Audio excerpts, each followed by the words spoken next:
Good morning, Year 3. It's Mrs. Milne here. Without Bonzo, I've just tried to get him on the video, but he's not feeling it this morning. Just wants to lay in his bed and have a bit of a lie-in. Maybe he'll make a guest appearance tomorrow. We're going to carry on with our story Cliffhanger.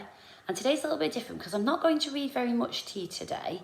I'm only going to read you a couple of pages, and then we're going to read the rest of the story on Thursday and Friday this week. Yesterday, we were looking at some of the vocabulary that Jacqueline Wilson used in the story. And thank you for the work that you've sent on Dojo.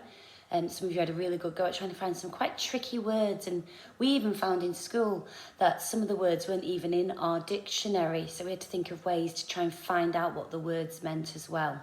So well done. We're going to pick up the story where Tim has just fallen, if you remember, and well, he's not fallen, sorry, he'd been pushed by one of the cheaters, and he'd hurt his knee and he was bleeding. And it was the point where he was deciding, shall I carry on and do this for my friends, or shall I just give up and quit? What do you think he's going to do? Should we find out? I looked at Biscuits. I looked at Kelly. I looked at Laura and Leslie, who were running back to see if I was all right. I looked at Giles. He was yelling again. Come on, we've all got to finish. You can't let us down, Tim. I didn't mind letting Giles down at all, but I didn't want to spoil it for the others. I'm okay, I said. I'll run back to fill up my bucket again. We'll wait for you, said Biscuits. No, I'll catch you up.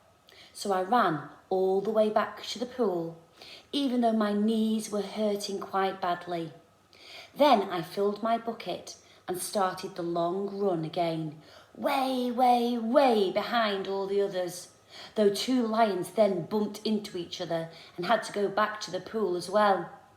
And some more came a cropper on the slide. There was a whole bunch who fought to go first and spilled all their water. By the time I got to the slide, it was clear and I could take it slowly. I didn't spill a drop. I caught Biscuits up at the sand pit. We staggered through the sand, balancing our buckets. It's like being at the seaside, I said. Oh, I couldn't half do with an ice cream, said Biscuits longingly. Or an ice lolly, or a can of cola. No, a bottle of Tizer. Or an ice cream soda. No, make that a Knickerbocker glory. He was off in a wistful food fantasy, right up until we got to the stream. Jake was swinging the bin mouths again. They're so thirsty, Jake called. They're desperate. Water, water. But we were all at the other side of the stream with our buckets. None of the others had made it across. Some of the children were very wet after several attempts. Let me have a go, said Kelly, elbowing Giles and Laura and Leslie all out of the way. She started edging along the wobbly drain pipe, holding her bucket out. The drain pipe was only lightly wedged into the ground at either side of the stream. It jiggled at each step. Kelly wobbled, but got halfway across. She turned round to make sure we were all watching her. She wobbled again, lost her balance, slipped off the drain pipe and fell into the stream. She had the presence of mind to clutch her bucket to her chest so that it didn't all spill. She added a bit of stream water for luck when she thought Jake wasn't looking. Hey, Kelly, no sly refilling of that bucket, he shouted. Empty half of that out. Kelly sighed and muttered, but she did as she was told. I'll have a go, said Giles. I'll have a little practice without my bucket. He made it halfway across too. Then the drain pipe jiggled and Giles wobbled and he went flying too. He made a leap for it so he didn't get totally soaked like Kelly. He just got water all down his trouser legs. You look like you've wet yourself, Giles, said Laura, and she and Leslie fell about laughing. Come on, Jake urged from the other side of the bank. Think of a way to give these babies a proper drink. Kelly was peeling off her sodden shoes and socks off. Hey, why don't we just paddle across? She said. I'm sure it's shallow enough.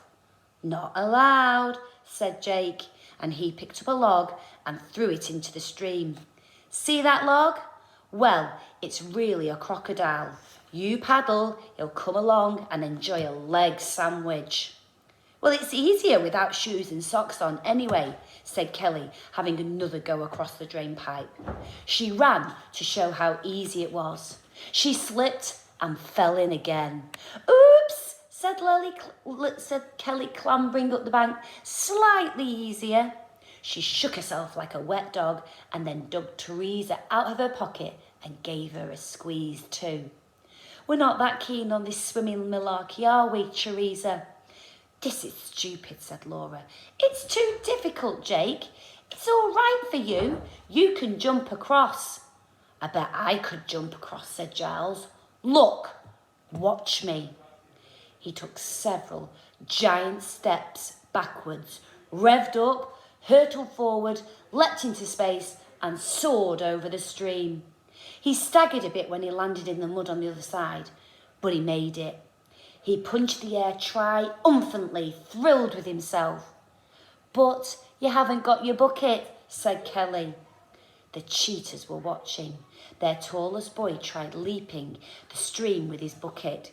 He made it to the other side, but most of the water sprayed out of the bucket as he leapt. Lots of the others had a go, without success. They're so thirsty, these big baby cats, said Drake. Try harder.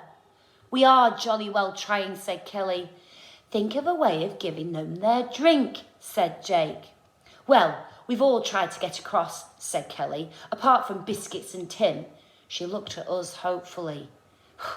You've got to be joking, Giles called from the other side of the stream. If Fatso stands on that drain pipe, he'll bust it in two. I'll bust you in a minute, Piles, said Biscuits. Tim, said Kelly. There's even less point asking him, said Giles. I was thinking it was like a puzzle.